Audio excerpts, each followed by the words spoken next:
ব্যস্ততম চট্টগ্রাম শহরের রেলের লেভেল ক্রসিংয়ে ৩ নারী গেটকিপার নজর কাটছেন সবার। পুরুষদের সাথে পাল্লা দিয়ে দায়িত্ব সামলাচ্ছেন সমান তালে। খুব ঝুঁকিপূর্ণ আর পরিশ্রমের কাজ হলেও তা বেশ উপভোগ করেন তারা যে পয়েন্টে দায়িত্বরত সেখানে এখন পর্যন্ত কোনো দুর্ঘটনা ঘটেনি বলে দাবি তাদের। সিলন ফ্যামিলি ব্লেন্ডের কড়ালিকার আর সতেজ স্বাদের পারফেক্ট ব্লেন্ডে স্বপ্নেরা মিলুক টানা। চট্টগ্রাম শহরের ব্যস্ততম আমবাগান লেভেল ক্রসিংয়ের গেটকিপার আকলিমার এই কর্মব্যস্ত চিত্র প্রতিদিনের। ট্রেন আসা যাওয়ার সময় সিগন্যালে গাড়ি আটকানো এই নারীকে চোখে পড়ে সহজেই। পুরুষদের পাশাপাশি সমানতালে প্রায় ৫ বছর ধরে পালন করে যাচ্ছেন নিজের উপর অর্পিত দায়িত্ব। প্রতিবন্ধক ফেলা, যানবাহন নিয়ন্ত্রণ সবই করেন নিখুঁতভাবে।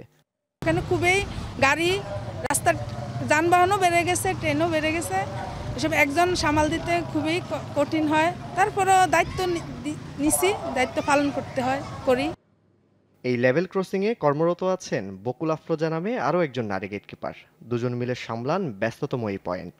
এখানে ডিউটি করাটা মানে খুবই ক্রিটিক্যাল। এটা তো একটা রিস্কের জায়গা, কারণ ট্রেন হচ্ছে অনেক রিস্ক। একটা মানুষের জীবন চলে গেলে আমরা এটা ফিরিয়ে দিতে পারবো না।